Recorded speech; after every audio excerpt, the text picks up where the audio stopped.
Hello दोस्तों, नमस्कार। कैसे हैं आप सभी। मैं प्रदीप टिटोलिया और आज हम बात करेंगे एक ऐसी कंपनी के बारे में जिसने अपने भारत में गूगल पे और पेटीएम जैसी कंपनियों को भी शिकस्त दी।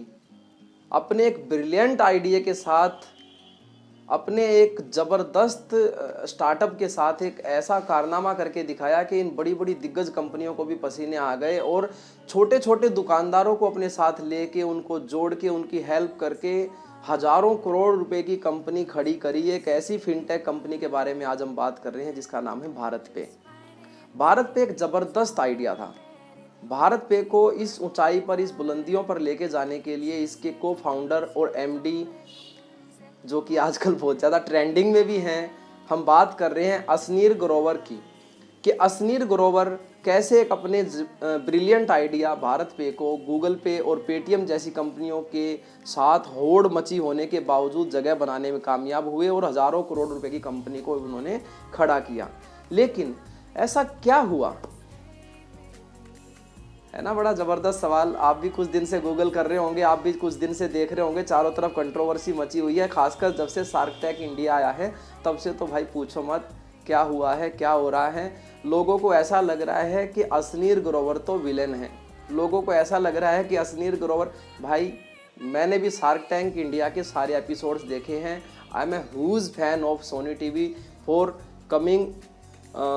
उन्होंने जिस तरीके से इंडिया के अंदर ये शार्क टैंक के जो एपिसोड्स वो लेके आए हैं, कमाल का आइडिया है। सच पूछो तो मेरे को अनुपम मित्तल की एक लाइन याद आ रही है जिन्होंने बोला है कि 2020 से 2030 का जो भारत है ये स्टार्टअप्स का भारत है, ये एंटरप्रेन्योर्स का भारत है। खैर ये एक अलग टॉपिक है, इसके बारे में कभी हम बाद में बात करेंगे। आज हम बात कर रहे हैं भारत पे की और असनीर ग्रोवर की। ये कंट्रोवर्सी आखिर है क्या? ऐसा क्या हुआ कि हजारों करोड़ रुपए की कंपनी खड़ी करने के बावजूद उसके को फाउंडर को इस्तीफा देना पड़ा? हरियाणा से हूँ, सीधी सीधी बात है। हरियाणा में मेरी एक नॉर्मल सी कहावत है, एक मेरी खुद की लिखी हुई विरागनी है कि सीख बिखरती हांडे सही इकट्ठी सारी नारे री, न्यारे न्यारे बने चौधरी बंदी बुआरी नारे री। असनीर ग्रोवर जी ने इस्तीफा देने के बाद बहुत ही कमाल की 2-3 लाइनें बोली हैं। उन्होंने 2-3 एग्जाम्पल्स दिए, उनका नाम तो मैं नहीं लेना चाहूँगा जिनके उन्होंने एग्जाम्पल दिए, आप गूगल कर सकते हैं। लेकिन उन्होंने बोला कि ऐसा काम आगे से मैं नहीं करूँगा कि मैं अपने फैसले खुद ना ले पाऊँ। 100% मेरा होल्ड होना चाहिए मेरी कंपनी के ऊपर। उसका एक लंबा प्रोसेस है उस काम को करने का। 100% ना हो तो एटलीस्ट ऐसा हो कि जिसमें, क्योंकि हम जब कोई भी काम शुरू करते हैं, कोई भी कंपनी खड़ी करते हैं जिसके अंदर 2 से 4 साल 5 साल का एक विज़न, एक मेहनत, एक डेडिकेशन उसके अंदर होती है। आफ्टर दैट ऐसा हो जाता है कि ज़रा ज़रा सी शेयर्स बांटने के चक्कर में, स्टेक बांटने के चक्कर में, अपनी कंपनी को और बड़ा, अपने आइडिया को और बड़ा, इन्वेस्टर्स के चक्कर में सच में ऐसा हो जाता है कि हम अपने जो सपने हैं वो हमारे मर जाते हैं। ऐसा ही भारत पे के साथ भी हुआ है। जब वो स्टेक्स इतना ज़्यादा लोग उसके अंदर आ गए, इतनी बड़ी कंपनी सच में बन गई। और बड़ी कंपनी का मतलब यही होता है कि मैनी शेयर होल्डर्स उसके अंदर हो जाते हैं। जो असनीर ग्रोवर को फैसले लेने चाहिए थे वो फैसले फिर दखलंदाजी होने लग जाती है। दखलंदाजी हुई भी है जिसकी वजह से उनको, पता नहीं, ज़्यादा इंटरनल और पर्सनल बातें तो मैं नहीं जानता हूँ, लेकिन जैसा मैंने उनको शार्क टैंक इंडिया के शोज़ में गूगल करके या जैसी भी जानकारियाँ जुटा के मैंने उनको समझा है, इज़ ब्रिलियंट। मैं कहता हूँ, लोग कह रहे हैं कि वो दूसरों को नीचा दिखाते हैं, नहीं, ही इज स्ट्रेट फॉरवर्ड। सच पूछो तो एक एग्रेसिव बिजनेसमैन, एक डेडिकेटेड बिजनेसमैन ऐसा ही होता है। कमाल के इन्वेस्टर हैं वे। सामने वाले का आइडिया उनको बुरा लगता है तो मुंह पे बोलते हैं, जैसा हम लोग बोलते हैं कि भाई ये बेकार है, तो अपना टाइम खराब कर रहा है। जो उनकी पंचिंग लाइन जो आजकल ज़्यादा वायरल हो गई है उसी के बारे में मैं बात कर रहा हूँ। लेकिन हकीकत ये है कि वो कमाल के बिजनेसमैन हैं। हकीकत ये है कि उनका ब्रिलियंट आइडिया था। हकीकत ये है कि उन्होंने बहुत कम समय में ज़बरदस्त मेहनत करके पेटीएम और गूगल पे जैसी कंपनियों को पछाड़ते हुए कमाल की कंपनी खड़ी करी है। अब हम बात कर रहे हैं कि ऐसा आखिर हुआ क्या है, ये कंट्रोवर्सी है क्या, ये किसकी वजह से ऐसा हुआ है। ऐसा ज़्यादा पर्सनल बातें तो मैं भी नहीं जानता हूँ। आप कहीं ये सोचें कि मैं उतनी ज़्यादा गहराई की बातें जानता हूँ या मैं उनको पर्सनली जानता हूँ, मैं नहीं जानता हूँ। जैसा इंटरनेट पे जानकारी जुटाई है या जैसा भी मैंने उनके बारे में शार्क टैंक इंडिया में शोज़ देख के ऑब्जर्व किया है, असनीर ग्रोवर को इस कंपनी के साथ और सबका होता है, बहुत ज़्यादा एक दिल से लगाव हो जाता है जब हम किसी चीज़ को बहुत छोटे से शुरुआत करते हैं। हमारा अपना आइडिया होता है, उस आइडिया को लेके हम आगे बढ़ते हैं और उस काम की शुरुआत करते हैं। उनके साथ भी यही हुआ है।